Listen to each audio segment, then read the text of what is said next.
മനസ്സിനെയും ശരീരത്തെയും യോജിപ്പിക്കുന്നതാണ് യോഗ. യോഗയും കളരിയും ഏറെ ബന്ധപ്പെട്ട് കിടക്കുന്നുണ്ട്. കണ്ണൂർ മുണ്ടേരി പഴന്നോട്ടെ കെ.പി. അബ്ദുൽ ഖാദർ ഹാജി ഗുരുക്കൾ വർഷങ്ങളായി യോഗ കളരി പരിശീലന രംഗത്ത് സജീവമാണ്. റിപ്പോർട്ട് കാണാം. തന്റെ പൂർവികർ തുടങ്ങിവെച്ച കളരിയും യോഗയും പുതുതലമുറയിൽ എത്തിക്കുന്നതിന് അശ്രാന്ത പരിശ്രമം നടത്തുന്ന അബ്ദുൽ ഖാദർ ഗുരുക്കൾ വീടിനടുത്ത് ദുൽഫുക്കർ കളരി എന്ന പേരിലുള്ള കേന്ദ്രം നടത്തിവരുന്നുണ്ട്.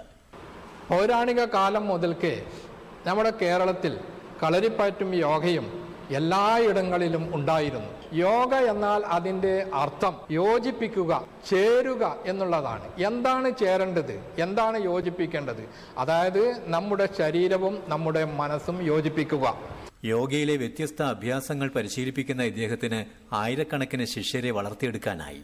യോഗ എന്നാൽ ശാരീരികമായും മാനസികമായും ആത്മീയമായുമുള്ള വളർച്ചയ്ക്കും ഉയർച്ചയ്ക്കും ഒഴിച്ചുകൂടാൻ പറ്റാത്തതാണ്.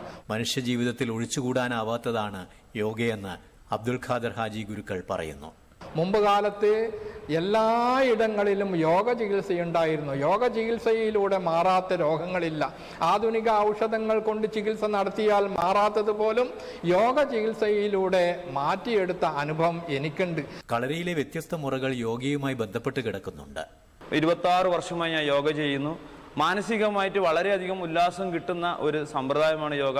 മനസ്സിന് ഒരു ടെൻഷൻ ഉണ്ട്. എൻ്റെ ജോലി സംബന്ധിച്ചമായിട്ട് എനിക്ക് രാവിലെ പോയിരുന്ന വൈകിട്ട് വരെ നിൽക്കാനുള്ള ഒരു അവസ്ഥ ഉണ്ടാക്കുന്നത് ഞാൻ രാവിലെ ഒരു അരമണിക്കൂർ കളരിയും അതിനുശേഷം ഒരു അരമണിക്കൂർ യോഗയും കൃത്യമായി ചെയ്യുന്ന ഒരു വ്യക്തിയാണ്. യോഗയും മറ്റും സ്കൂളുകളിലും പരിശീലിപ്പിച്ചുകൊണ്ടിരിക്കുകയാണ്. എനിക്ക് ഇതുവരെ ഒരു ഗുളികയും കുടിക്കേണ്ടതായിട്ടുള്ള ഒരവസ്ഥ വന്നിട്ടില്ല.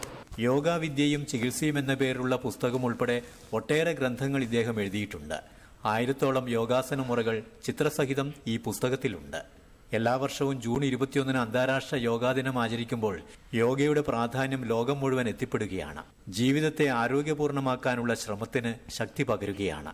കണ്ണൂർ മുണ്ടേരിയിൽ നിന്ന് ക്യാമറാമാൻ കെ.വി. രവീന്ദ്രനൊപ്പം കെ.ഒ. ശശിധരൻ, ദൂരദർശൻ ന്യൂസ്.